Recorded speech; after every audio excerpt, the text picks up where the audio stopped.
We're just shooting. Oh no! Oh, I'm glad I didn't say that when it was recording. That's very bad. If you did, I would have edited it out. It's all right. Like how that just occurred to you, though. That's really good. What? I'm really glad that just occurred to you, though. It's just like, oh yeah. That thing that I shouldn't be saying. We're saying on the public. It's been a long. I just said that on YouTube. Oh, I said the quiet part on YouTube.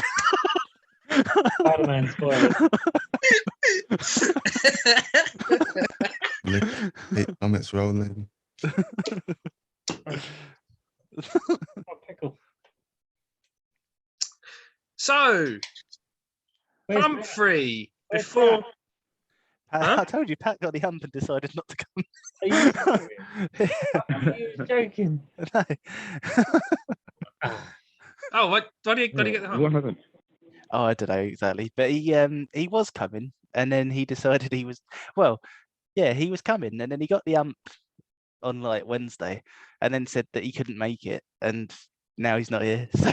Oh, was it because of me? I don't know, to be honest. I don't know.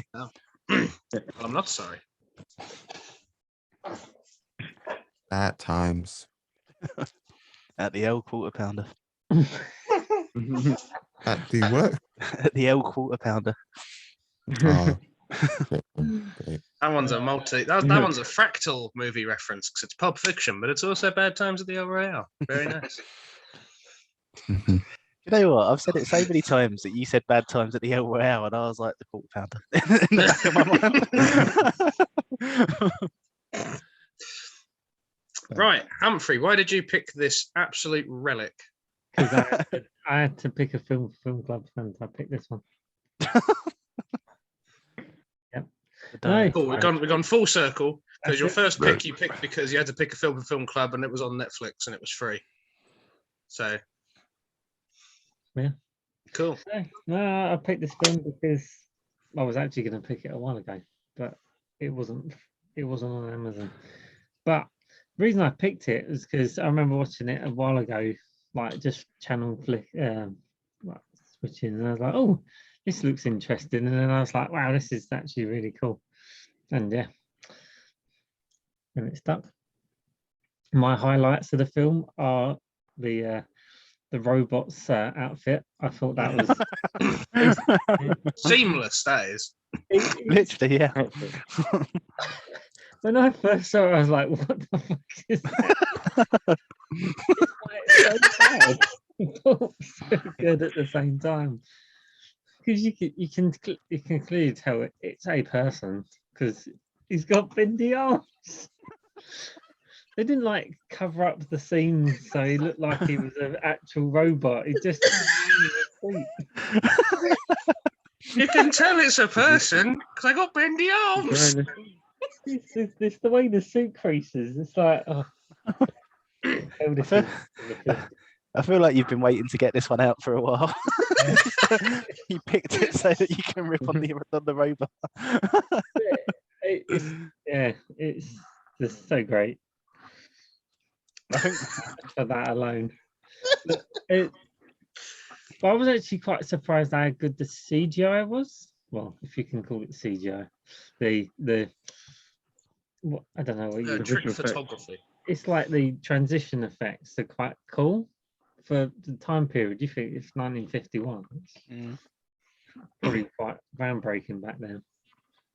Oh, I was gonna say this is probably like a lot of where the inspiration for Star Wars would have originated from. Just being able to animate a flying saucer. So I thought that actually looked pretty decent considering it's 70 years old. Yeah, I was quite impressed with that. I also like I don't know if I'd call it good, but I had like a real soft spot for how they got around like the problems that they had. So like for example, the bit where the robot kind of goes off screen for a couple of seconds and then comes back carrying the woman. I really like the idea of it being like, right, he needs to pick her up, but I don't know. I thought you were going to say my favourite bit, which was when he's got have a fight scene with two soldiers, and they just go like a quick cut to the kid, and then there's like a clash of cymbals, and then they come back and they're both on the floor. So, very nice. Yeah, no, all of that was brilliant. Yeah, I don't know. It just had like, just that kind of thing. It always, like, no matter how like crap it looks now or whatever, it always like makes me soft towards the film because I'm like, oh, you overcame a problem. You tried. You found an 8-foot tall man and made him wear a onesie. Horrific to wear. Probably dangerous as well, because most old films, they wore stuff that was probably toxic. Mm. Like I found out the other day in The Wizard of Oz, when it snows, it was actually asbestos that they. Yeah. I was like, what the actual fuck? Like, how batshit crazy is that? But yeah, it's just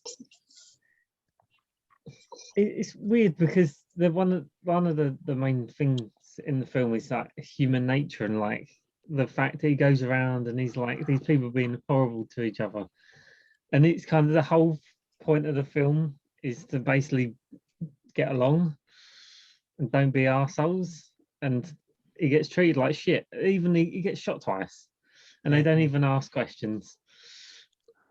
But yeah, it's just, I don't know where I was going with that. But yeah, I gotta say though, this is clearly like, I don't think you could remove it from like the Cold War sort of era. Like it's very much like something that's in response to that, sort of like baked in. Like Yeah. just having the robot be something that if you fuck about, it will just destroy you. Like there's no question about it. And it's like to the point where they're kind of like, right, so our society is built on this whole thing where our police force is designed to just like eliminate all aggression. So you're forced to go and think of like pursue like other things. Like that's clearly a response to you can't have nations like trying to strong arm each other or have pissing contests with each other. It's like that's caused other problem, obviously, because then they're advocating for like a police state, which is something else that is probably problematic, but that's not something I'm necessarily thinking about at the minute. That was just, sorry man. I was going to say that they're probably thinking it more of the fact of it being like a utopian state where everyone gets along with each other, not the fact that everyone's controlled. I mean, like the thing for me is like I was really enjoying it, like just sort of on a conceptual level, because it was like you say, like it was just about sort of like how sort of being aggressive towards each other for no reason is a bad thing, and like you've got this guy who's just sort of going around and sort of being nice to everyone, but everyone's skeptical of what he's doing, and yeah, I really like that sort of idea that he's kind of seeing humanity from the outside and going like, this isn't quite right. But then when he does the speech at the end and he's kind of going like, what you need is a police state, I was like, oh, I don't know. but that was another thing though, because like even though kind of like watching it now, you're sort of going like, no, that's not a good idea. I think even the idea behind that was quite nice, because it is literally just to force people into being nicer. So, but the thing is, the police state ain't even controlled by free thinking people; it's controlled by AI robots, which is even worse. yeah, that's the thing. It's the thing that gets worse the more you say it, but somehow the thought behind it is still quite nice. Yeah, but I think at the time, people were more scared of foreigners and other human beings rather than machines made by them, because at the time the marvel of machines and toasters, and I don't know when toasters came about, but basically Like machines specifically toasters. Sorry. yeah, just the marvel of like machines and science and stuff would have seemed to be able to serve mankind's best interests. So they wouldn't be thinking iRobot at Yeah. this. Yeah, no, it's definitely something that you have to watch with it sort of in the back of your mind that this was made in a completely different time to what we're living in now. Because I watched the remake as well because I was like, I don't see how you can make this film in modern times. And yeah, I think the conclusion that I've drawn from watching the remake is that you can't, because they basically like, because rather than it being sort of like a Cold War analogy, it's all about sort of how humans are fucking the planet up, but Mm. they kind of like write themselves into a corner because the big climax of it all is the alien character saying like, "Oh, I'm just gonna destroy everyone now, then, seeing as you can't look after a planet." And then Jennifer Connelly goes, "No, give us a chance, we can change." And I was kind of sat there going, "This isn't going to change anyone." That was the thing. I was sort of with the remake. I was like, right, so this is very clearly we don't want to be in a position where two nations are like threatening to bomb each other. So you create like a neutral third party that stops acts of aggression, and then it was like, right, so doing it in the modern day, and it's just so much like just wobblier, where it's like this environmental message, and I'm like, right, so Galt's just gonna fucking destroy everything then. Wait, so Right. in the modern one, what was the angle they took? It was more about They kind took of a lot like, of like rather than sort of kind of human nature is to sort of be aggressive and that kind of thing. It was more that human nature is to fuck the planet up, which in fairness it is. But like when that's kind of shown by an alien and Jennifer Connelly having a screaming match about how people deserve a second chance, it doesn't really ring quite true. I think they don't even necessarily say that though. They keep going like, we have problems, but we can fix them. And he's like, and then I'm like, do you want to define some of them? I don't know, like, but like it's like the aliens are coming down and they're like trying to like save all kind of like these species to like preserve them. So they're like, I think one character does actually say like, oh yeah, like Noah's Ark, and I was like, thank you. But yeah, it doesn't work. I don't think you can divorce this story from the Cold War, because if you've got like if you've got like a robot who is just going to like target acts of aggression, and you don't change anything about him, but you make it into like kind of an environmentalist kind of message, I mean, I think you it gets a can. bit screwy. I think you can look at Wally. Well, that's the thing, I mean, isn't it? Like, specifically this story. yeah, you need to be like further down the line where there's actually consequences of it for it to work. I mean, there's consequences now, but like consequences that you can't ignore. Yeah. That's the thing. Like, Gort in the Cold War story, he would allow the stuff happening in the modern day story because it's not aggressive. It's just like, I don't know, just stupid. Negligent. Yeah, it's just negligent and incompetent and stuff. But the Gort in that previous story would go, you're not trying to bomb each other. So it doesn't translate the same. Does that make sense? And it's not the fact that they're bombing each other, it's the fact that they're going to bring their nuclear weapons into space. Because the bloke says, oh, we don't care if you use your weapons against each other. We just don't want you to bring your weapons into space where we're threatened. And he says, if you pursue this path, we're going to fuck you. We're going to burn you. So he's going like, yeah, do it how you want, but if you carry on with like doing it the way you're doing it, we're going to kill you. Maybe it could be like you said, if they can carry on, we will judge you as not worth saving and wipe you out to start again. Kind of thing. I mean, you have that in many stories, Marvel, everywhere. Marvel, everywhere. You know what I mean? Like, setting it in the Cold War, where it's like kind of displays of violence, having like a neutral third party. That's just like an immediate sort of counter to it. So when you change the context of that, it loses something. It loses like. I think you also, like, a big thing that you lose is that in the original, having what's his name, Clatty.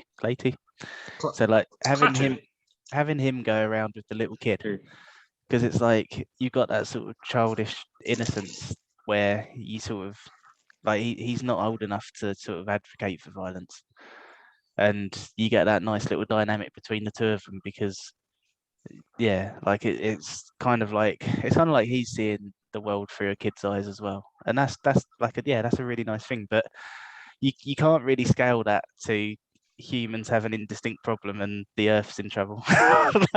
Which was another thing that benefited from the era that it was originally done in, because in those times, a stranger taking care of your kid wasn't really like a big red flag like it is now.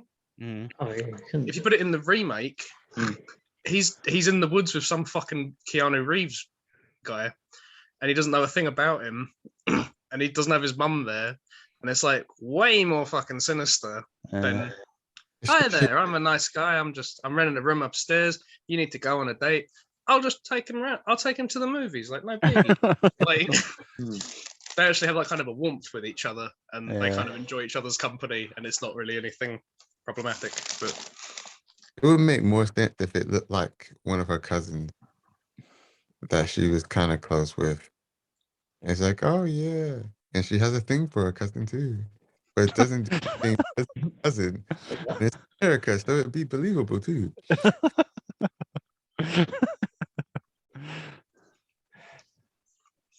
Camilla said, "How very Alabama." No, I'm no. not gonna say anything.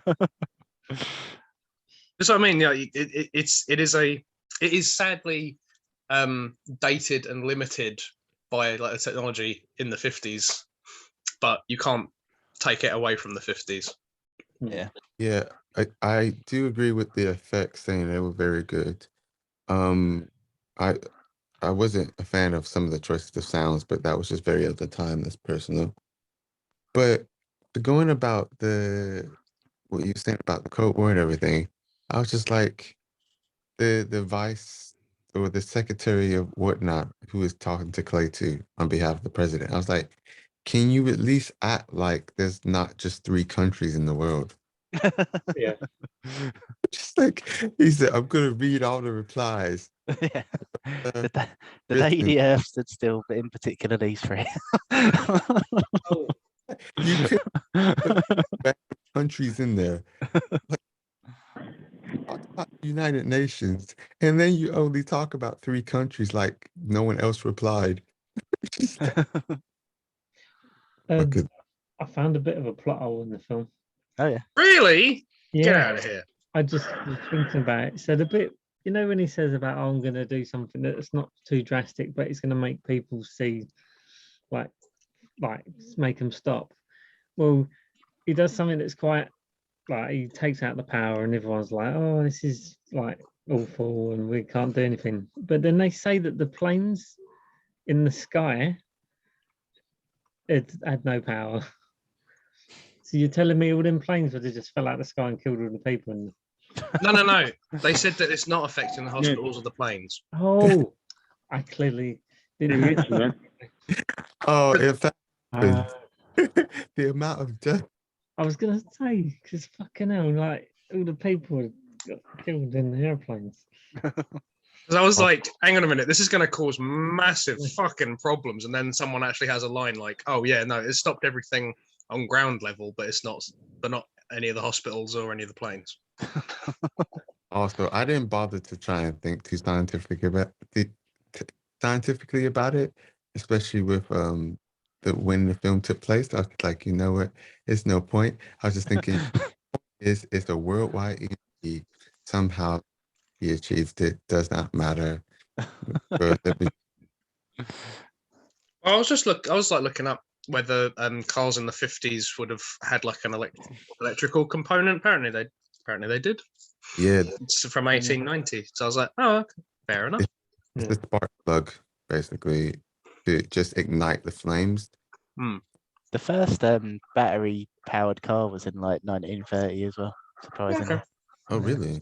Yeah. Oh. The alternators, Huh? yeah, the alternator will work either. Huh? See, I wasn't actually expecting it to be like a symbolic, like the day the Earth stood still.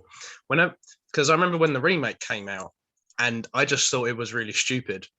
Like, I started early, but like I was going like, hang on a minute, you can't stop the Earth. That's fucking stupid. Everything's like gonna like. Did you just expect it to be a film of like everyone flying out into space because Earth suddenly stopped? I thought it was literally like the Earth stopped spinning, and everyone's like just dealing with it. Just loads of shots of people going, whoa!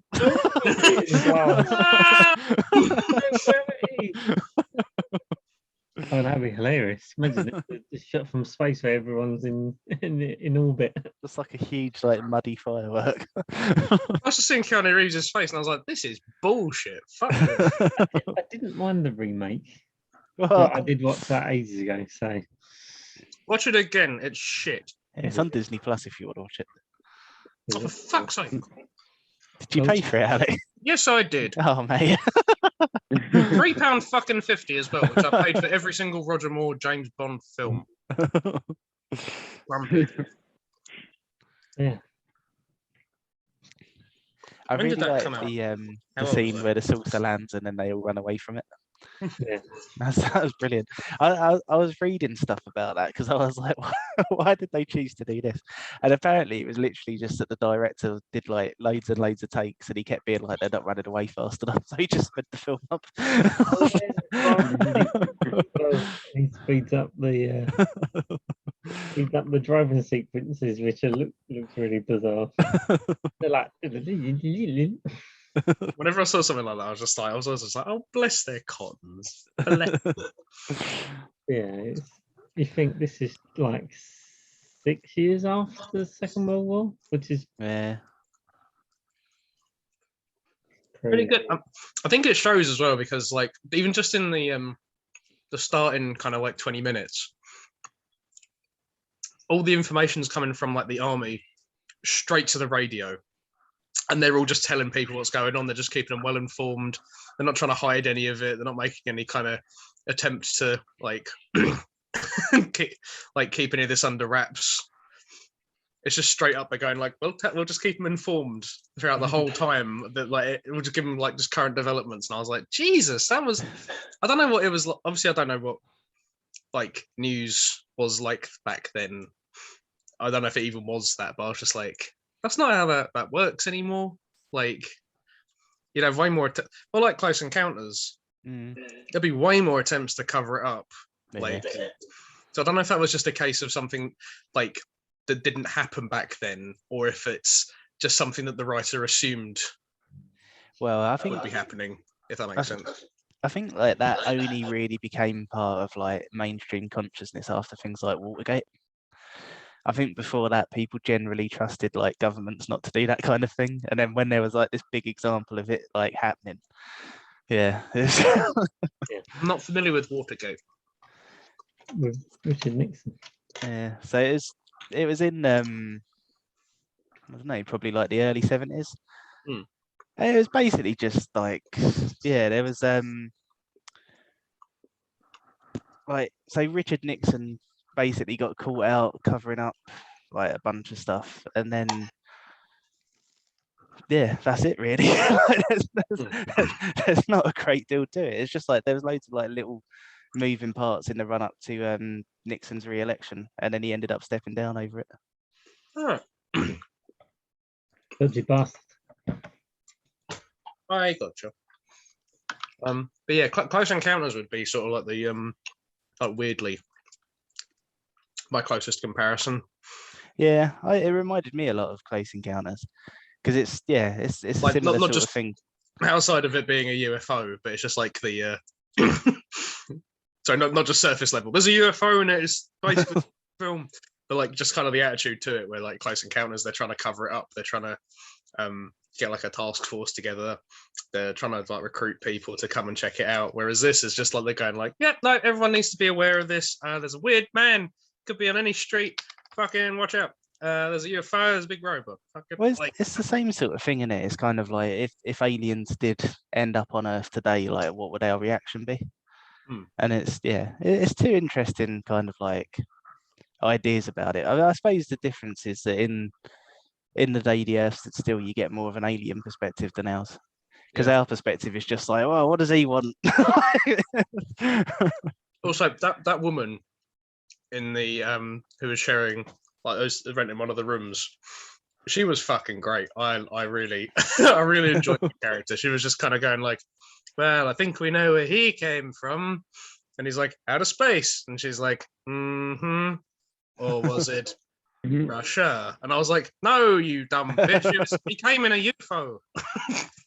I think my favourite bit like that was I think it was between like maybe like a doctor and someone, and it was like the toughness and hardness of this material is out of this world, and then the other one goes, well, out of this world is exactly where it's from. Yeah.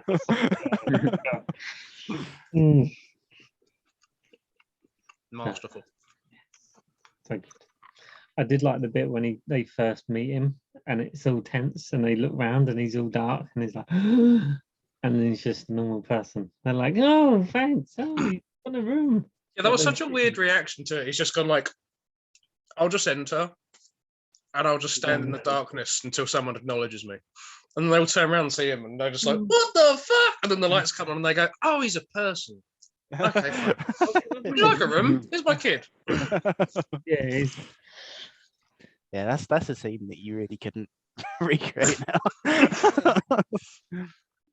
That whole situation like just seemed bizarre to me. Like the idea of you just got room for rent on a sign outside your building, and then just any fucker just walks in, and they're like, "Oh yeah, do you want a room? Have a room." And then but no one mentions a deposit, because if they mentioned a deposit, he'd hand them a pocket full of diamonds, and they'd be like, "What the fuck is this?" Like, a good point. He just yeah. How did he pay? Yeah, that's true actually, because he couldn't have gone around like selling his diamonds for $2 each until he got enough. Like, either that, or he took Bobby for a fucking ride. He's like, "How much is this worth?" And he's like, "I don't know. I got $2 for it." And he's like, "That'll do." Yeah. And he's like, "Fucking idiot." you just imagine him like, oh yeah. Well, maybe it was the thing where he has to pay when they check out. I don't know how it worked at boarding houses, because I doubt that. Like, I get there probably wouldn't have been a deposit thing because of the trust thing, but yeah, how did they pay? Did they pay weekly at the end of the week or something? It just seems like a weird system. Like, surely you'd ask for payment up front. Imagine being like they just fuck off after 2 days and go like, yeah. Imagine being like a burglar in those days, like just being caught in someone's house. Like, who are you? I suppose I must want to rent a room. oh, fantastic. Stay here with my children. Do you want to take him to the park? He's pissing me off, actually.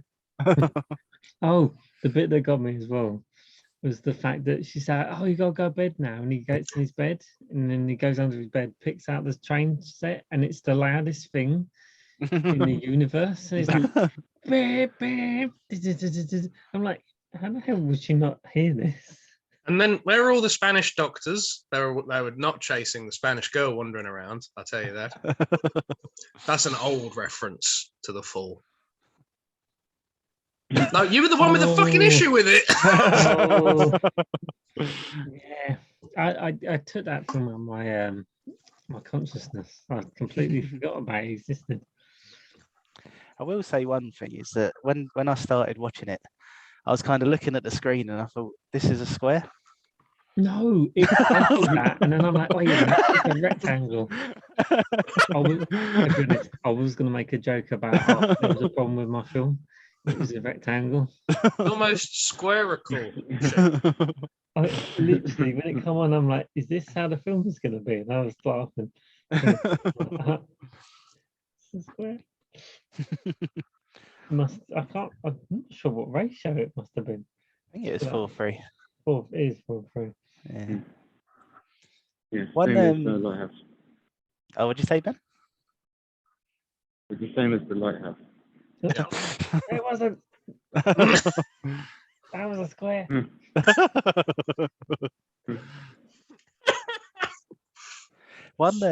one bit that I really liked, and like it's such a simple thing, but I just thought it was like really cool, was when he goes into the kid's room and he says that his light's blown, so he needs a torch, and then the kid gives him a torch and then follows him out into the hallway and sees him put his light on, and he's like, hang on. I thought that was like such a like simple little moment, but I thought it was really nice. Didn't lock his door though. Yeah. It's always something in there. Always something. Always something. Always something.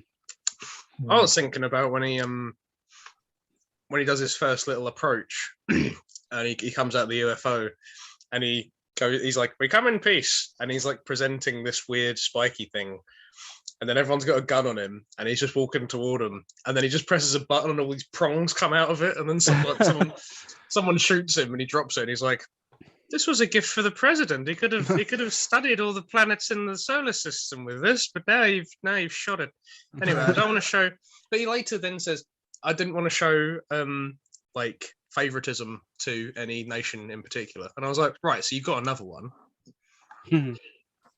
But no, he didn't. That's America in the 1950s, isn't it? That's like when they were still dreaming of calling their national competitions world championships and that kind of thing. Wow. Yes. It was a simpler time.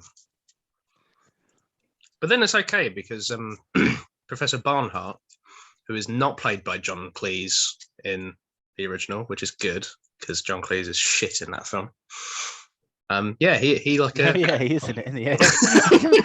I was sat here like John Cleese, and then I realised that's how memorable the fucking remake was. Yeah, he was in it. John Cleese is in it. John Hamm is in it. Jaden Smith is in it. I got all the J's actually. I got a pizza today because of Jaden Smith in the remake. Because you know that scene where he's like, "Hey, are we getting pepperoni tonight?" I thought I would like pepperoni, and then as soon as he said that, I was like, "Rachel, can we get a takeaway on Friday?" And today I got pepperoni pizza. Ironically, I had pepperoni pizza for lunch. Oh, nice. And pepperoni pizza last night for dinner. Oh. I'm gonna get a slice now. We're talking about it. That was easy. He's actually going. Yeah, Professor Barnhart. He just gathers all these people up, and they're from all races and creeds and all that, and they're all just there to hear this guy advocate for a police state. I do love the bit when he's sitting there in his office and everyone's like, "The world's going to shit," and he's like, "Yeah, I like it." It's like, fuck everything. He just cares about the science. He's like, "That's pretty cool. Fuck everyone." To be honest, he was saying like how they get ignored and stuff. He could care less. He said like, it sounds like we're gonna have a great time. I do wish, even though this wasn't the point of the movie, so I don't blame them for not going into it. But when he started like helping him with the science equation, I started getting interested again. And then he just talked about how, yeah, you know the weapons y'all be developing, we won't kill y'all if y'all like keep doing it. And I was just like, okay, I've lost interest again. Aww. I was just like, oh, I wanted the science stuff, but like I said, I knew it wasn't the point of the film. Apparently, all that stuff on the board actually checked out. Oh, apparently. Even the bit where it says 0 question mark 0 question mark exclamation mark 0 question mark exclamation mark exclamation mark exclamation mark. He's like, yeah, that's right. I mean, I wouldn't be surprised, to be honest. It's good that they put that amount of detail though. Yeah. Apparently a lot of the broadcasters were like legit journalists as well. Oh, that's good. They went for the authentic feel. The only thing that's like they put all that effort, and this is more of a ignorant thing in the 50s, as many other problems. Camilla kept pointing out the accent when he was speaking this alien language. It's just like he sounds like he's got an American accent. This makes no sense. Oh, yeah. But why? Like, Yeah, I've like got to say the alien language does sound fucking shit. yeah, like I don't know who made up that language. Linguistically, it is bad. It does not. It sounds like a kid made it up. It does not sound like an actual language. and then the So fact that I was gonna say when she talks to the robot, I thought she was gonna summon the demons from Evil Dead. Because it's the same fucking similar words. I'm like, oh, it's Evil Dead. Apparently, the director made them up, but like one of the streets that he used to walk to get to the set was like Barada Street or something. So he's just gone Klaatu, Barada, Nikto. And he was like, "Yeah, that'll do." And they were like, "So you clearly take them from this." it would have been. I don't know. No, whatever. Just leave it. Oh, There's so many idiots. I don't know why. Oh, sorry, man. Nah, I'm just still going on. Don't worry. Like you pay detail to other stuff and then just left out the accent. They do have a line acknowledging it because like Mrs. Crockett is like, "Oh, you're not from around here, are you?" And Klaatu's like, "How did you know?" And she's like, "I can place a New England accent anywhere." And then he's like, eh. And I was like, that was a nice. I kind of like that aspect of the character. Like he's sort of just like. Well, I didn't mean his accent in English. Oh yeah. When he's speaking his own language, it sounds he's an American speaking his own language. To be fair, that's probably the one thing that the remake makes a little bit more sense of, because in the remake he's basically born as like a fully grown human on Earth, so it makes sense that he'd have adopted an Earth accent. Okay. But also it's Keanu Reeves, so he only does one thing, right? fuck trying to get him to do an accent. Oh my god. He's like, what's his name? Keanu Reeves. Yeah.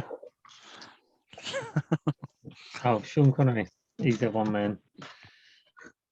Oh yeah. Oh no, Ben can't see it. But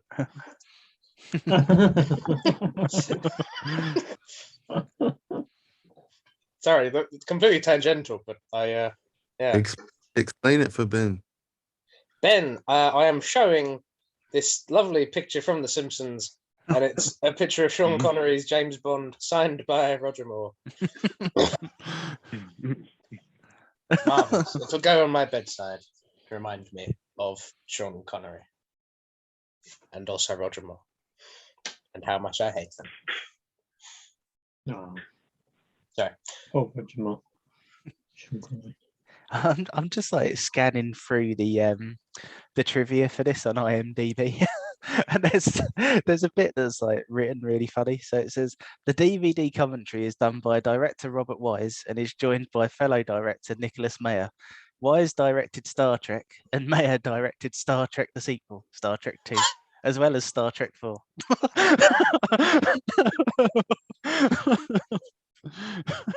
Wait, not 3? Something to do with odd numbers, I don't know. 3 is somewhere else. Yeah. That's why I picked the film. Something that Ben and Emmanuel might be interested in. So apparently this is the film that inspired Danny Elfman to become a composer. Oh. Really? Yeah. Rob wouldn't lie to you about trivia. Actually, to be honest, many movies could have done that, so fair enough. Wow. The shade is. No, it was an okay score, but it was one of those scores that it was good in the sense that I don't really remember it. because it blending in, supporting what was already there, but it wasn't like freaking amazing to the point where it stands out like the score for June. It's not one of those kind of scores. It's meant to be low key. So in that way, I'd say like it's low key, but so alien. It's not really alien. It's good. The only moment I was just like, wait, they're trying to make it uncomfortable on purpose, aren't they?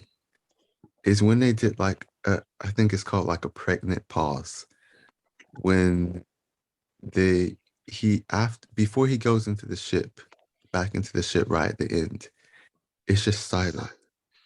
There's no sound, no music. It's just people looking at each other. Yeah, I'm just like, okay. But anyway, Right, man. yeah, for effect. I do have to confess something. I didn't get through a single watch of this film or the remake without falling asleep at least 3 times. Oh man. Are you saying it was boring? And not necessarily. Like I think I was just fucking tired for most of this week. Well, it doesn't help. It's quite a slow film. And it's very, As Emmanuel just said, there are a lot of pregnant pauses. yeah. So I think you're meant to be kind of like, oh my god, what's happening? And I was actually just, I'm gonna be unconscious now. Sorry. Yeah, I fell asleep as well the first time I watched it. So I was watching it in here actually. So I was like turned around watching it on the TV there, and I was talking about like how it was reminding me of Plan 9 from Outer Space, and then about 2 or 3 hours later, Alec was like, "Why haven't you scored it?" And I was like, "Saw about half of it." You're telling me that I picked a film that everyone's fell asleep to. I managed to get round about 9 hours extra sleep. Then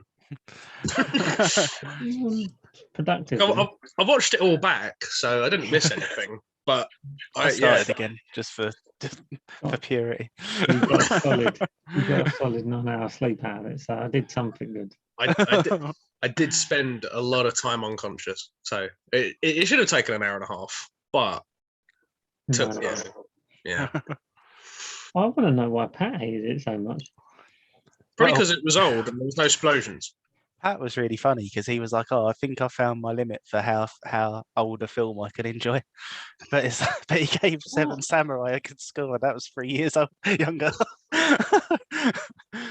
So basically, Pat's like line for how far back he'll go is definitely before 1954, but also after 1951. Don't pick The Wizard of Oz. You won't watch that one. It's a musical. I think it's just the way the film is paced, the way the film is done. It's just not his style. Yeah, I think like Pat's a hard sell on this kind of thing, just because like, well, it's basically a sci-fi without any action, and Pat loves his action, doesn't he? Yeah. No, he doesn't. He hates action, like depending on which argument you're in. Because he also said he doesn't rate entertainment that highly. So thank you, Humphrey. The thing about this film is it's more thoughtful compared to being like, oh, it's shock factor and all this stuff. Yeah. It's more like, oh, so Well, why are you like this? Shock factor for people back then. Well, yeah. And the poster, what was that poster? It was full yeah. I think I thought it was like some King Kong ripoff or something. I don't know. I think that might have been what happened in the in-between where the robot goes off screen and then comes back with But I think it's in that period of time, that's what they did the movie posters were all like that.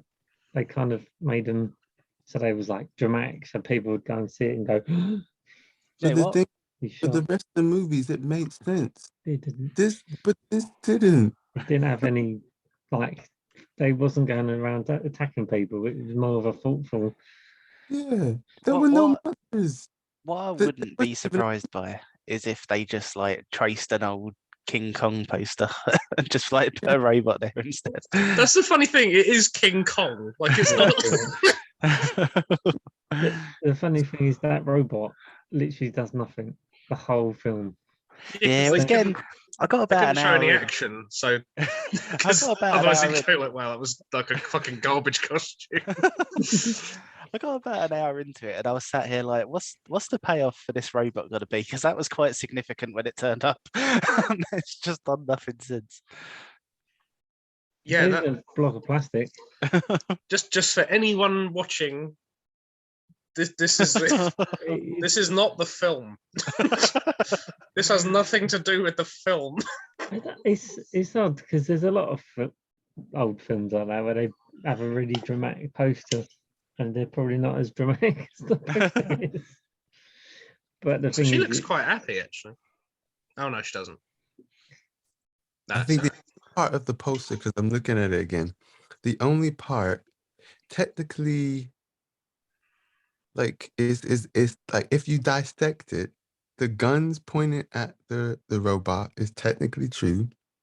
The robot did the lady, but he just wasn't actually scared or screaming.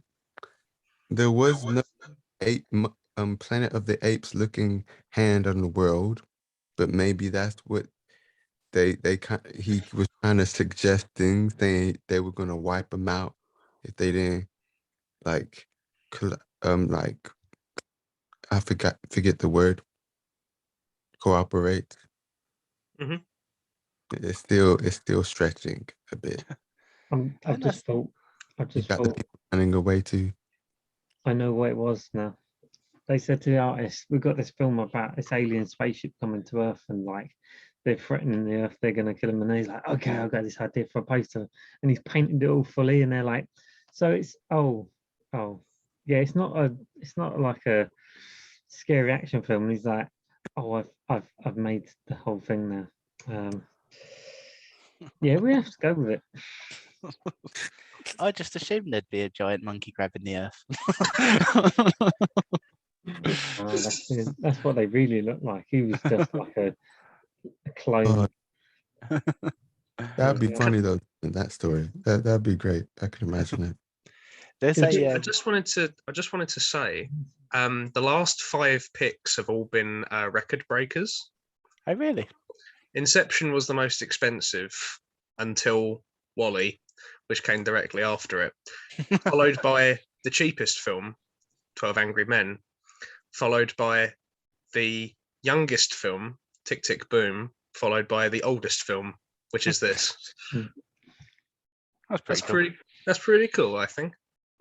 Mhm. This I've also Boom. gone.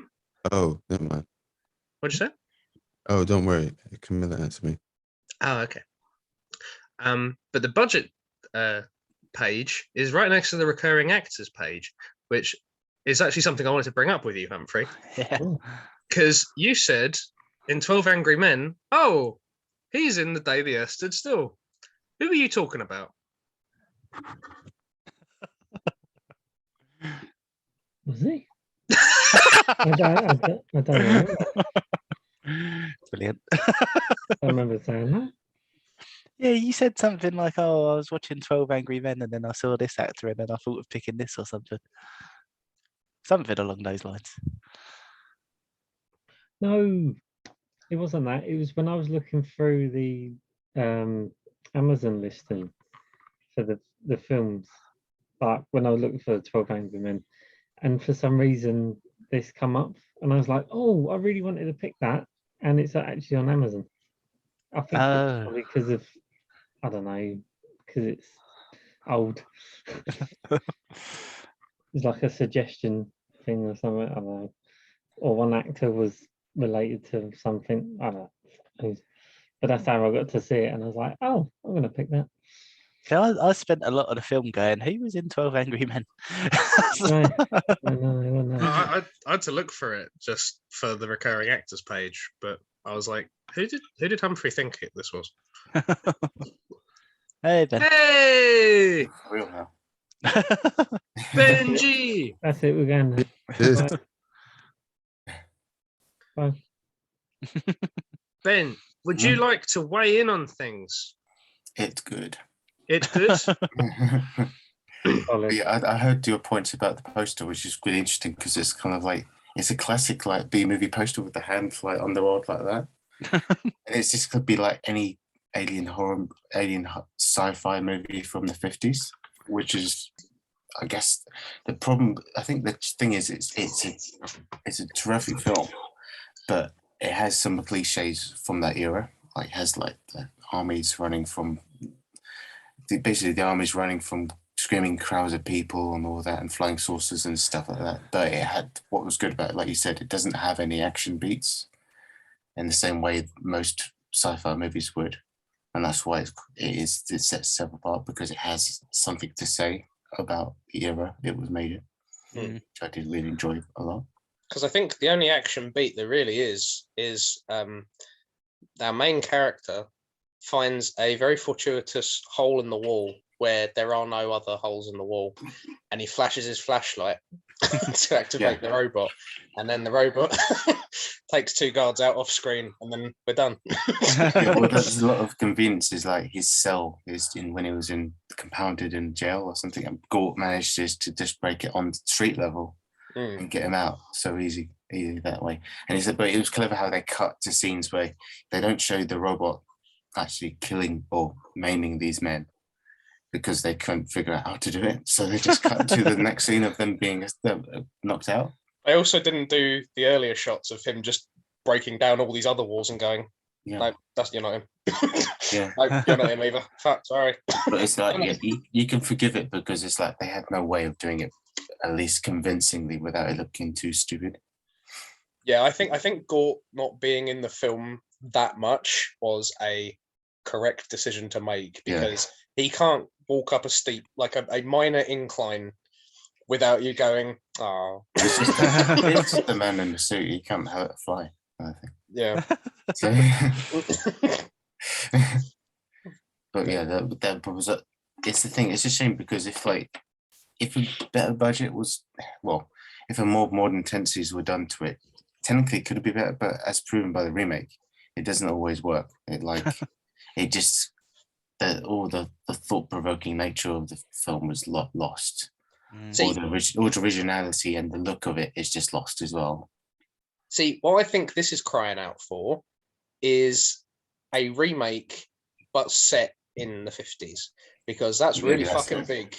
That's really fucking big at the minute. You got Stranger Things, you got X-Men First Class, you got other things that they're escaping me right now. Stranger Things are 50s. No, technically not. That's the 80s, but there are flashbacks. And there are flashbacks in the 50s. No, sorry. WandaVision. Yeah. WandaVision's a good show. That's what I mean. You can set these things when you want them, and people really like retro shit right now. Yeah, and so enough time's passed for it to be like, yeah, this is fascinating, and just do the same story. Or add a bit more action or whatever, but like update the effects. You don't actually have to make it because the Cold War was a very long time ago. It's not really relevant anymore. Was it really? Yeah. It's the You can shut the fuck up. But yeah, set it back then. Just make it a little easier on the eyeballs. It is. To be fair, I did really like how it was shot and the cinematography of the black and white. It was like Psycho in terms of how they make sure like the shadows are so like dark, and every scene was really quite moody and atmospheric. So that part I did enjoy. Definitely, and I think for a 70-year-old movie, doesn't look as shit as like some things I could mention. Yeah. It was, yeah. It also was remastered, but that doesn't matter, to be honest. That's just the pixel count. I wanted to ask something. The part where Klaatu and the mom, got her name, the electricity goes out. Where are they? They are in a lift. Yeah, they're in a lift that has no power for what, 30 minutes or something? Because it's when, Okay, that makes sense. Because Yeah. I was just like, I thought they was in a lift, but then kind of like how Rob said, the way they cut to them going out, I was just like, wait, I didn't see them come out of the lift or anything. I was confused. And then I was just like, oh wait, it's not nighttime. It's still daytime because I'm half paying attention to the film. But I was just like, okay, thanks. See, I didn't have a problem necessarily with that, but what I did have a problem with was that they seemed to get in a lift by accident, and then all the lights go out, and then she goes, "What's happening?" And he's like, "Oh shit, what time is it?" And she's like, 12, and he goes, "Oh yeah, big power cut. I'm doing that. We'll be in here for half an hour. I can explain things to you now." And I was just like, did you plan this or did you not plan this? I'm confused. You needed a line where he was just like, almost like I planned it, or something like that. Yeah, I didn't have a problem with it. I was just asking for clarity because I wasn't sure. Oh yeah, no, it's all cool. yeah, we're supposed to. Yeah. Except, excuse me. If they was in a lift, if they was in an elevator, where did the light come from? It was an open ceiling elevator. It was a glass Yeah, I elevator. guess it was, or like it had windows on the side and Yeah. it was halfway Yeah. through or something. I know. It was Willy Wonka's elevator. The great glass, Yeah. I think. Glass on Something, yeah. it. Magic. I get that. That you can maybe control that it was just this bit that worked. I don't know. Science. No, it could be like Camilla, I think someone else said as well. The ones with the like metal gate. Yeah. They was generally open, weren't they? I think the top from the bottom was closed and the sides were open. I don't know. Ooh, it makes sense.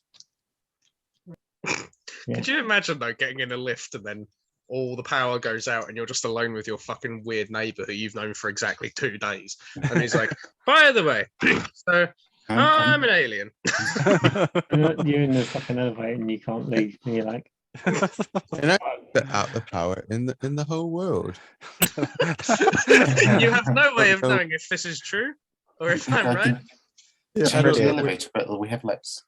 That's brilliant, actually. Just like you're in an elevator with someone you don't know, all the power goes off, and he's just stood there like, "Don't mind me." I'm There's an no need to alien. panic, but fine. just so you know, I'm a spaceman and my robot's about to destroy everybody. So I just want you to be cool with that. Let's get that out of the way first. And she's just like, Very- "This is the weirdest fucking hit I've ever known. Like, this guy, I've never had this."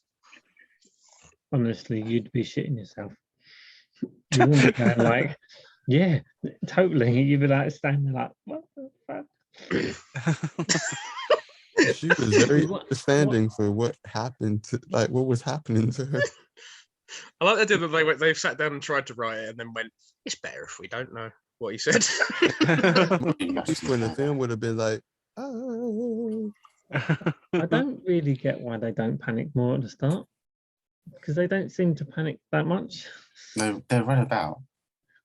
It's like normally, like you see these films and they're all like, I don't know, running around and they're fucking like, I guess everyone's more intrigued, don't they? They're more like, what is it? Because there's no like horrible alien creature that comes out. It's just it's shaped the ship and that's it. Exactly. It's only after the shooting, then people start going, actually, and the robot comes like, nah, F this. Yeah. I don't know, man. He's got some really big trunks on. I think we'd better stand back. But he's still wiser. I mean, I think compared to the remake where Jennifer Connelly just gets recruited by some weird fucking agents and they're like, "You coming with us?" And she's like, "I don't want to come with you." And she's like, "You're coming with us." And she's like, "But my kid's here. Why have I got to go?" And they're like, "I don't know." I think this is better. That's a brilliant scene, man. Because like it's literally they just show up, and she's going, "I can't leave my kids," and they go, "Go on," and she goes, All right. But I can't leave my kid. And then her neighbor shows up and goes, I can take your kid. And she's like, thank you. They Well, all thank go. God. Oh, Her boyfriend and everything.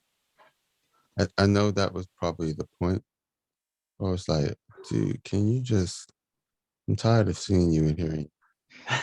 Yeah, I had a problem with his story because it seems to just he just seems to fall off the face of the planet. Yeah. He just goes, I'm gonna get my picture in the paper. And she's like, you're an asshole. And then he just doesn't exist anymore. He's just well, gone. it makes sense. It was right? just there for context. Yeah. Like I get it's kind of the symbolic thing of like what you like, you know, what human nature is supposed it is and like how it clashes with what it should supposed to be. But I could have used a bit of a stronger payoff for him, I think. Mm. Oh, he could have Also- got melted. That's what would happen. They could have melted him with the laser. I could have melted him. If you seen him, Loki style, baby. Yeah, melting. you could have seen him like fade into whiteness. Oh, just like the Yeah. basically, and just like vanish in that way. Like the light effect. He's just seeing it.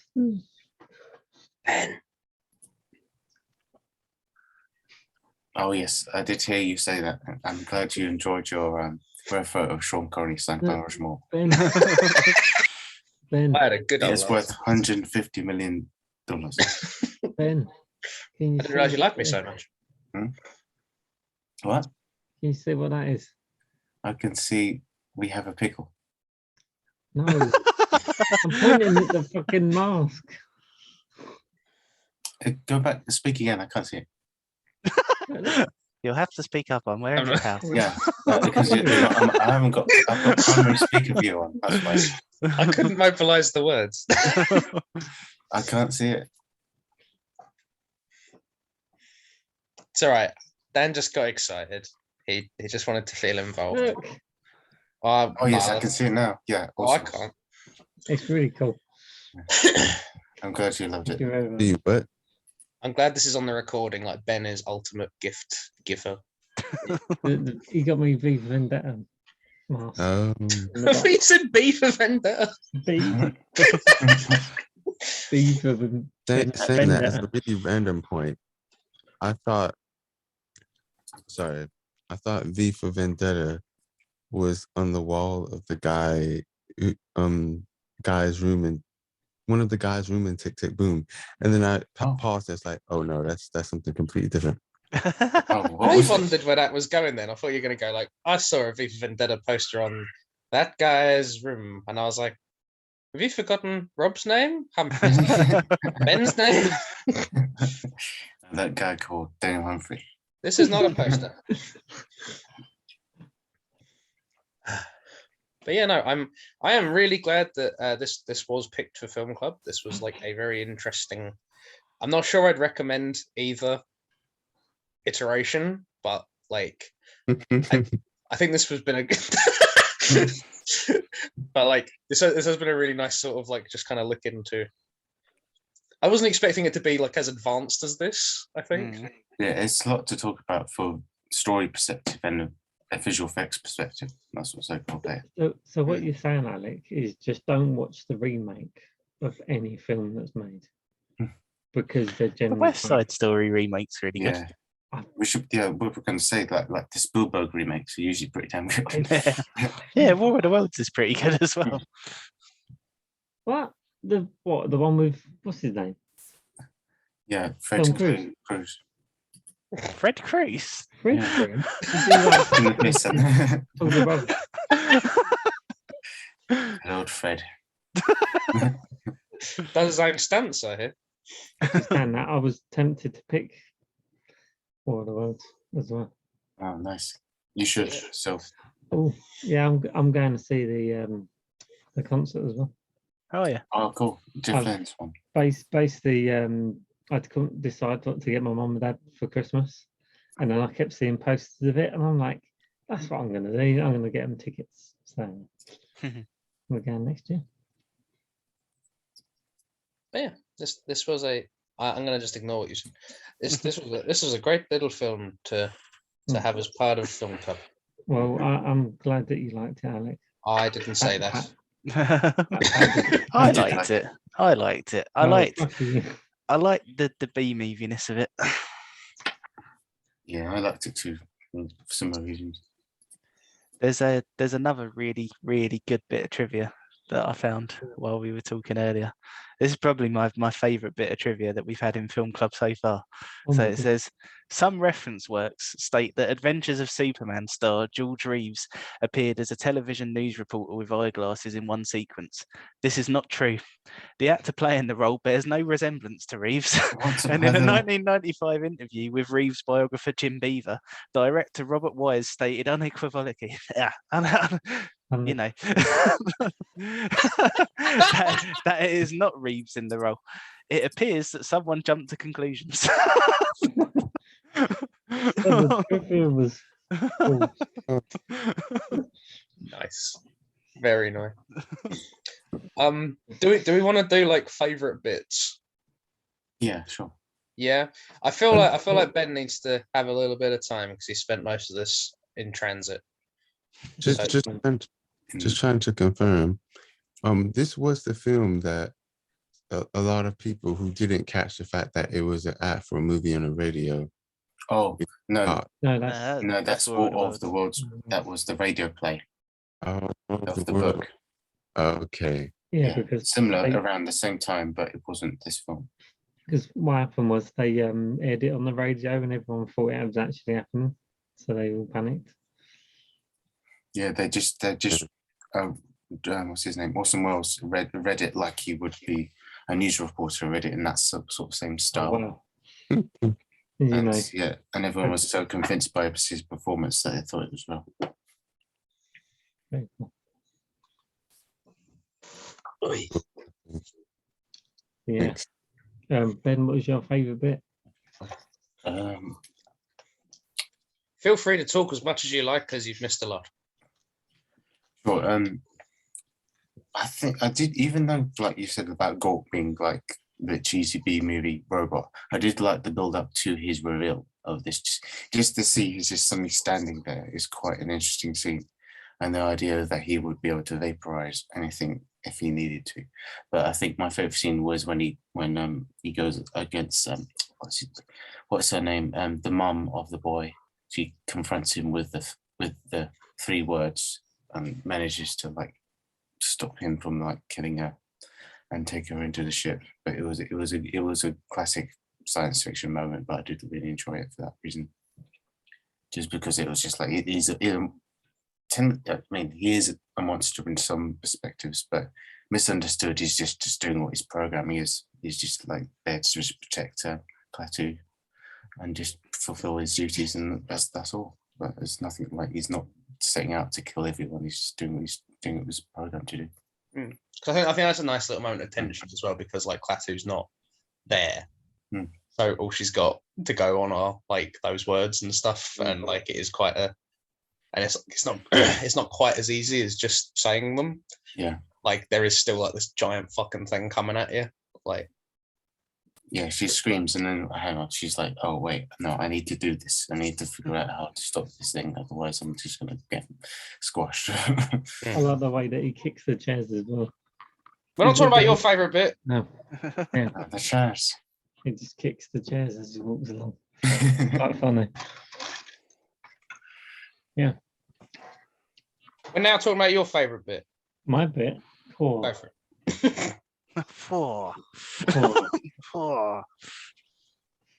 I think it's got to be the bit when you first meet him and they shoot him. It's the fact that he comes out and they're literally all tense and they're all like, what the fuck is this? And then there's some fucking dipshit just goes, shoots him. And then he gets, I'm like, what the fuck are you doing? It's like most scenes that would have gone really like really explosive. It would have like, you'd have had like a fight or something, but they just shoot him and they go like, oh, sorry. Yeah. This was a gift for your president. But it's not going to Exactly. work anymore. Yeah. Yeah. That's pretty much it, really. Yeah. Crux to that scene. Emmanuel, do you want to give your favourite bit? Yeah. Sleep. Say what my favorite part. It was some acting was when the mom is the she walked in Clay to Bobby doing and they're kind of leaving. Well, she's kind of leaving, and she turns around and it's that like I think I actually like how he is with Bobby, and then it's the quick like no. Maybe we need to spend less time around him. I like that kind of thing. I'll level with you. I didn't understand any of that. Yeah, it's the connection, not how you speak. Yeah. Okay, let me you hear You're me? breaking up. Got to Granada, Victor. Oh, he's summoning the Evil Dead. Still breaking up. Less. Less. I'll try one more time. If not, I'll just type it in the chat. It's the moment when the mom's walking away after seeing Bobby doing homework with Clay too, and she turns around and kind of thinking, "Ooh, I kind of like how he is with Bobby. He's a nice guy." But then she kind of takes that thought out of her, and I like that moment. It's kind of a little cool acting. Yeah, lots of cool acting in this movie.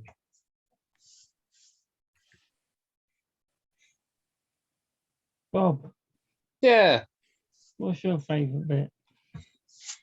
I've probably got two answers. So I've You got can't do.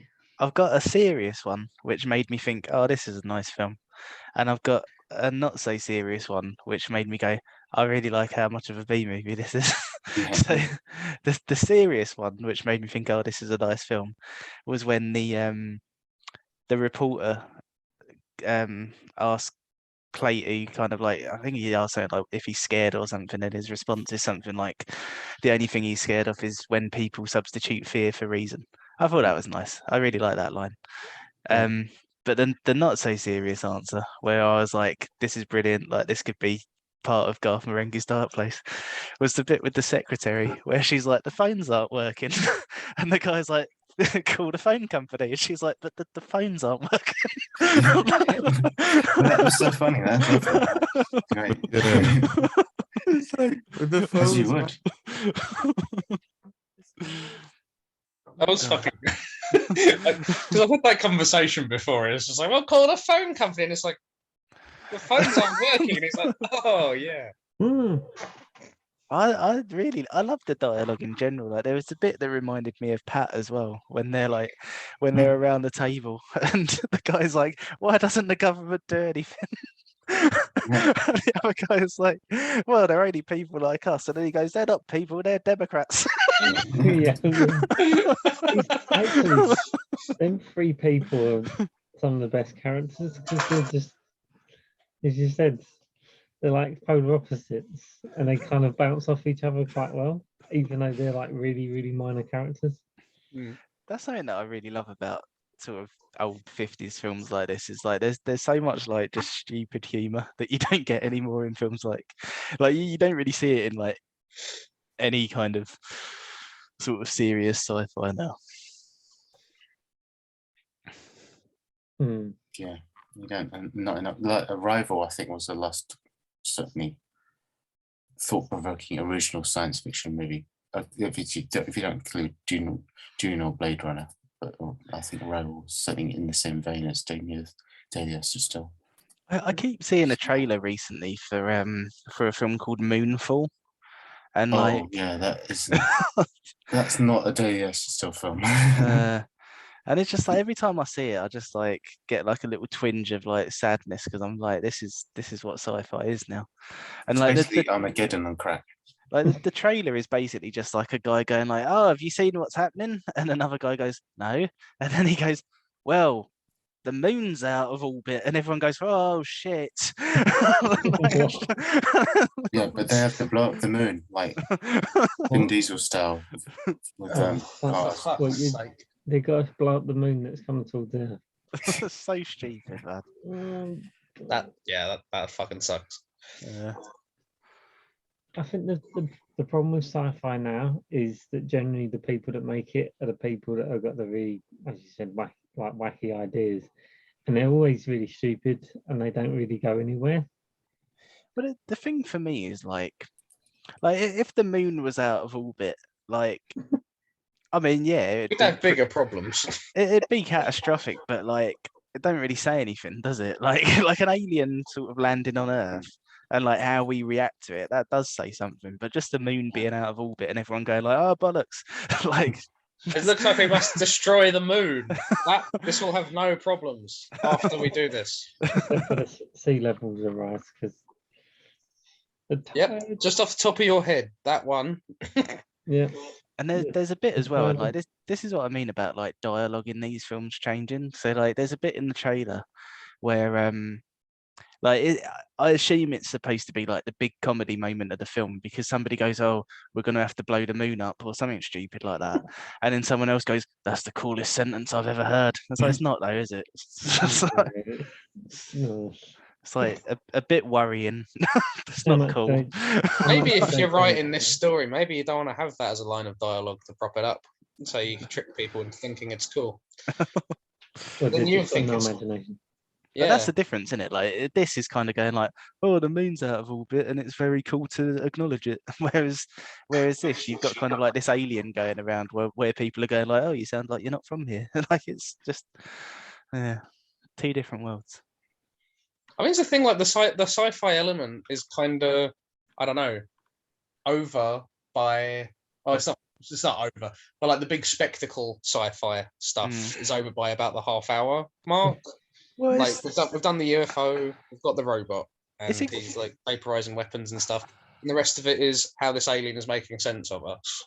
Well, that's the thing. Like, it's exactly what I was saying about Train to Busan, because it's like, because zombie films and sci-fi, like they started off as allegorical things, and like the point was to think about sort of how we would react to those situations and like what you can sort of learn about humanity from it. Whereas now it's just disaster movies where nothing really matters. Oh my god. Yeah. I'm just looking at the moonfall on Google. Yes. It's got fucking Halle Berry in it. Yeah. Yeah, what's she doing in that? Yeah, she's always in really good things. I like I mean, that one. you think she won't be in stuff like that anymore? Like, No, it's Halle Berry. and it's made by the bloke who made Independence Day. Yeah. oh, there we go then. Oh, It's the Roland Emmerich, right? Yeah, Roland Emmerich. That's gone. Yeah, Pet's already given it 8 out of 10. it's the solid 8. Oh, since main- nobody asked me mine. Oh, God. No. We haven't finished yet. Yeah, I ain't finished this fucking. Rob ain't finished his fucking. Yes, he did. And my third favourite now. What's your favourite, Alec? Oh, I have 2 moments as well, but they're both funny. So the first one was what I said before about we got to do Gorp defeating the 2 guards, but we don't want to show him moving around too much, so we'll just cut away, do a cymbal crash, and then they're both on the floor.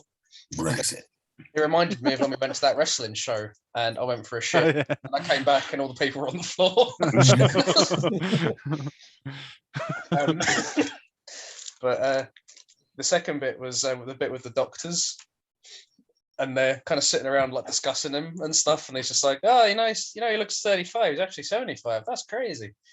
And then the guy, one of them goes like, oh yeah, no, he's saying stuff that make me feel like a 3rd century witch doctor, and then he just lights a cigarette up. And I was just like, yes, fantastic. Yeah, I had some good laughs because it's stuff that you wouldn't even be able to necessarily even predict it being funny like 70 years after you make it. But yeah, I think that's the thing, man. Like, I think films that have that kind of dialogue, yeah, I'll always have like a bit of a soft spot for it, just because like you just don't get it anymore, like that kind of like whimsical sort of back and forth with everybody involved. And the difference is that it was quite genuine back then, whereas now it's kind of a bit forced. Mm. oh, it's just making dumb movies for the dumb masses. You can't fucking Very do much. that. Yeah, you Fair told enough. Johnny was an idiot for picking The Greatest Showman. Yeah, it is trash. I did make a point of it being for idiots. No wonder he's not been back since. it's destroyed. before that. It was before that. He's missed like 10 films in a row since you said that The Greatest Showman was for idiots. We ain't had 10 films since then. Yeah, Yeah. something like that. Yeah. This is like pick 76 or something. Greatest Showman was 69. Yeah. That's not 10. So Yeah. since The Greatest Showman, It's not 10, but we've had Apocalypse Now, Love Exposure, Train to Busan, V for Vendetta, Inception, Wall-E, 12 Angry Men, Tick Tick Boom, and now The Day the Earth Stood Still. So 9 films. That was close. On the cusp. and we had a hiatus for a week. Yeah. So it is 10 weeks. 10 weeks. Yeah, still done like that. Why has Alec got? Oh, Why has Alec got what? He's got his scores in for his film already. Yeah, spoilers. Because I got bored of watching your one because I kept falling asleep for it, so I decided to watch one of mine. But you said it was worth being in the film club. I'm getting mixed messages out. It is. I just don't understand. I'm glad I've seen it. I'm glad I've seen it.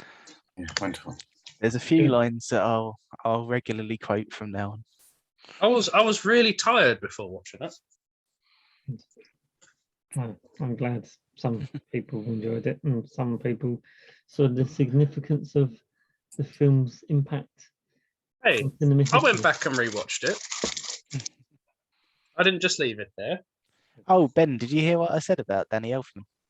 Oh yeah, he was influenced by the score. Yeah, Yeah, I did hear apparently that. this is the film that influenced him to become a composer. Yeah. Yeah, I think he's always been a fan of Beethoven because he did Psycho as well, which. Oh, did he? Yeah, you can hear the influence from that too, which is. Yeah, I always loved the music for this one. Because it's so different. It's kind of like set the benchmark for a lot of sci-fi movies since then as well, with like what's it called, the theremin, the weird electronic instrument. Yeah. Since then, it's been overdone and kind of been a bit parodied a bit, but this was like the first time it's done properly. Yeah, I was going to say the theremin. Mm. So they did the Star Trek theme tune. Yeah. And Robert Wise also directed a Star Trek film. Yes, he did. You can see a lot of Star Trek influence in it as well. I can see why he wanted to do a Star Trek movie because of the themes and stuff like that. Mm. Could have been in an episode. Mm. Do you know that apparently there was a film that came out like 3 months before this? Let me find the name of it. Yeah, The so day the Earth went fast. well, so Oh. 3 months before this, there was a film called The Thing from Another World. And it's like, 3 months before, eh? I think.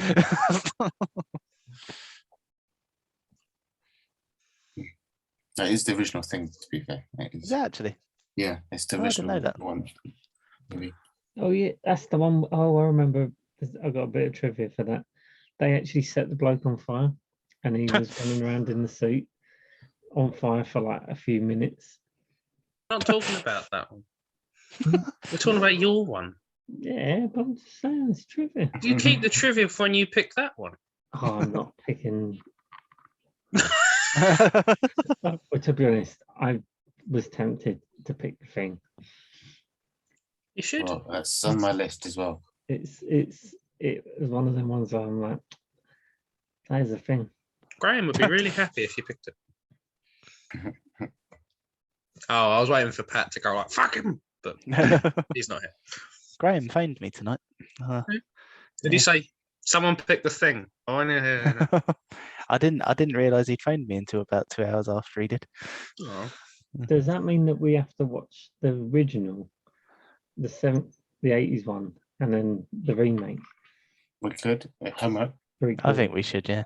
Yeah, we did it for like what else we do that? We did the Fly sequels and Oh, I Yeah. didn't watch originals. the sequel to the The Fly. original of The Fly was ridiculous.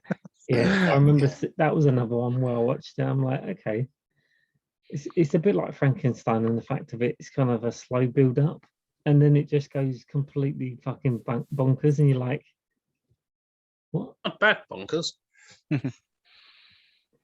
Well, Bless you. Thank you. He's a really slow fucking film. Slower than this. Slower than this.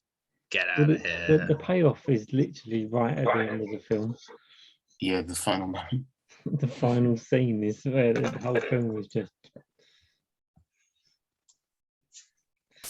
Yes. Right. I don't know if I can do much more. 'cause Have we run out of steam? I'm I really think fucking tired. Yeah, I don't feel very well. Oh, Oh no. Is there anything you want to say? Because you missed a fair size of that. me? Yeah, I know you really liked the film. So Oh right. Yeah, well, it's one of my dad's favorites. He didn't see it in the cinema, but he saw it on TV when he was like a teenager, and it's certainly one of the ones that had an impact on him, and he always wanted me to see it as soon as I was old enough to understand it, if that makes sense. And it's still, I can see why I've grown to like proper science fiction movies since then, because this is kind of like the one that inspired most of them in a lot of ways, like Star Trek, like I mentioned, and a lot of Twilight Zones and things like that. Just the idea of like a profound message and set in a world that is like our own, but something new comes in, and we have to confront ourselves with it in a sense. And this is one of the first films to do like the alien invasion story. And it's probably the reason why I love Mars Attacks so much, is because it's kind of it's just like the parody of this in a sense. And as well, so it's like parody, and Pan 9 was like the extension of this as well. It's just the idea of that, just taking it and how far we could go with it too, and make it fun as well. Right? But I do like the serious nature of this one though. Which is, it still holds up to me. I think as long as you sort of like view it with it in mind that this is a very much 50s film, then it holds up. Oh, Yeah, like 12 Angry Men as well. But like compared to that, I think 12 Angry Men different because it's kind of like doesn't need to rely on anything. It's just a human drama. Well, that's the This thing though, is- because like with 12 Angry Men, I was kind of going like, oh, I can't believe sort of how well this has aged because of the things that they're talking about. Whereas with this, I was kind of going like, oh, I don't know if if we should be like arguing for a police state and that kind of thing. But Yeah. when you think of it in terms of the 1950s and like how technology was a new thing and the Cold War stuff and all of that kind of stuff going on, like it works in that sense because you can kind of view it a bit more innocently than you would now. Yeah, they didn't have the weird like George Orwellian kind of like viewpoint for this. Or maybe they did, I don't know, but the way I interpreted it a different way, a more instant way, like you say. definitely. Right, Humphrey, how are you doing? Have you got a closing thing you want to say about it? It's good. It was a film about a man from outer space. Cool. He made a point about stop making nuclear weapons to come and attack us with, even though they didn't even understand how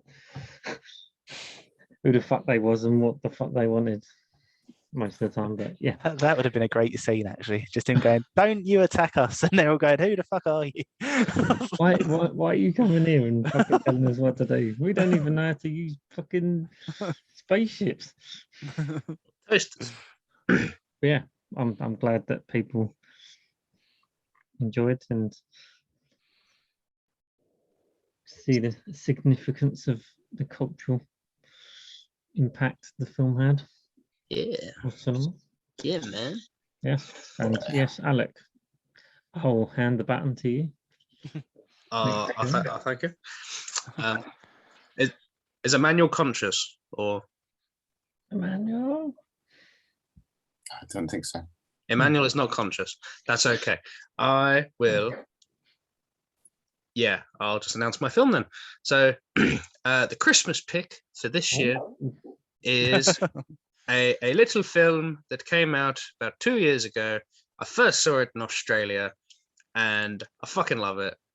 Hopefully, Humphrey doesn't think I'm an idiot for liking it. It is Klaus, 2019. So it's my second animation in a row. That's the face he made when I picked Tick Tick Boom. It's Klaus. It's about Santa and his old rich. It is about Santa and his little elfie boys. No, yeah, it is about Santa. It's about the origins of the legend of Santa. So, yeah, hope you all enjoy that. It's on Netflix for free, as long as you pay for Netflix. And not free. But yeah. Or pirate it like John. Or pirated like John won't, because he won't watch it. Signs are bad from Humphrey so far. Yeah, saying, well- he's repeatedly saying, "Oh no." What's your film? I'm sure I've seen it before. Not watched it. I mean, like I've seen pictures of it.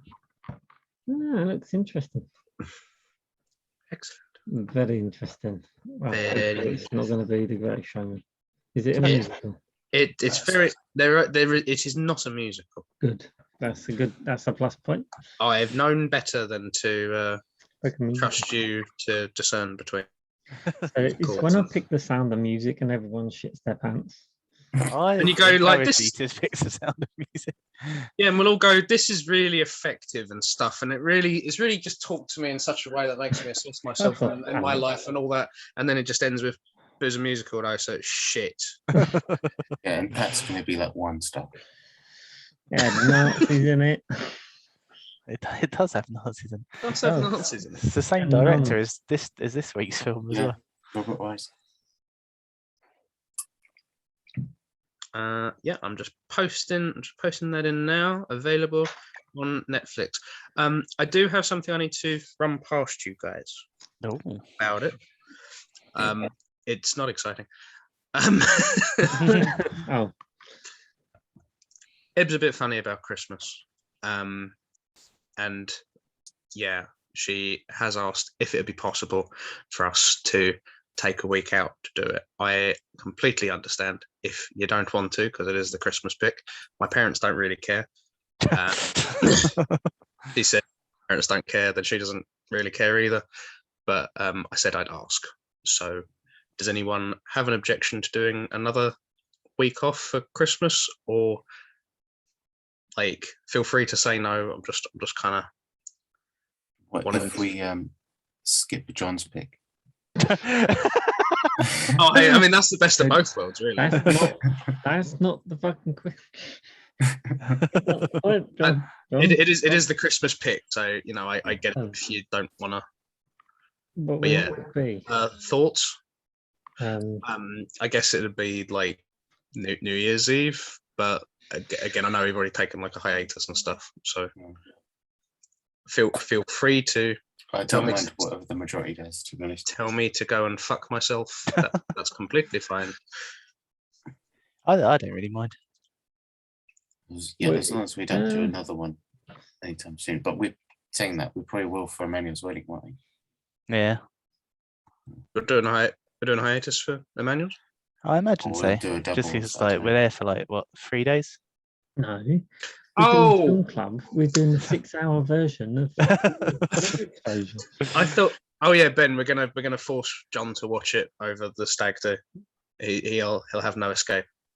Oh, really? Unless You know, I haven't spoken to you guys about it yet, but I have an idea of one of the things we could do for Emmanuel Stag Do. Yeah, sorry. I thought you meant we were taking a hiatus for Girl with the Dragon Tattoo, and I was like, Oh, why does that mean a hiatus? But no, but what I was thinking, for like, I don't know when, but I was thinking of like, if we hire a screening room for a cinema Oh. to show Emmanuel's pick on the big screen. For That's a film very that good he idea. wants. that'd be fucking awesome. That's a very But good it's idea. just going to be hard for me to arrange, but I think it might be possible, but don't quote me on it. But obviously we need to find out what Manuel's pick is way ahead of time. Well, I And know if with it's possible. with my Cineworld Unlimited card, I get special rates to do that at Cineworld, so I can look into that for you. That's cool. And we can all have a look, and we can both have a look and see if we can do something possible. Obviously something like Love Exposure there, wasn't it? That is probably going to be difficult, but something more along No, the that's lines the of, ideal. That's oh, no. Let's do it. Oh, something more on the lines of something that would have the people that as a digital copy that we could actually see and rent out.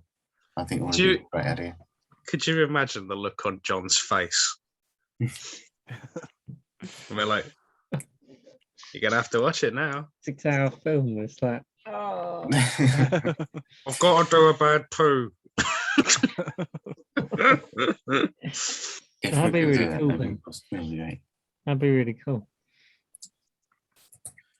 Be the weirdest stag do I've ever been to, but pretty cool. You're gonna just Camilla walks in and just goes, nah, it's fine.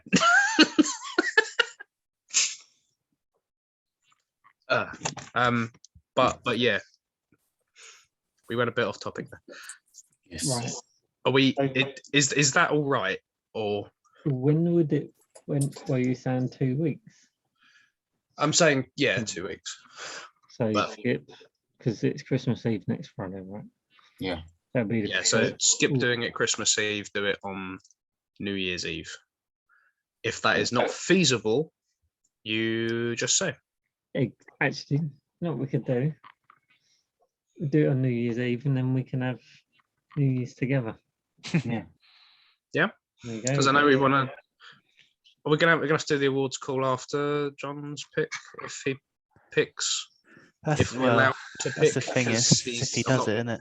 If We've we also got skip them- Pat's pick as well before then. Because I don't want to really have a conversation about John's pick if John's not here. Yeah. Well, we've got Is John Emmanuel ever and gonna Pat come? before then as well. So. Yeah, and Dragon Tattoo, that's like 9 hours we have to do for him. What? Who's picking Dragon Tattoo? Oh, did I ruin it for Dan? Oops. Wait, doesn't John hate the girl with the Dragon Tattoo? He does hate the American one, the David Um, Fincher one. Yeah, he prefers the one with subtitles. If you can wrap your head around that one. Oh yeah, do you want to stop the recording? On that note,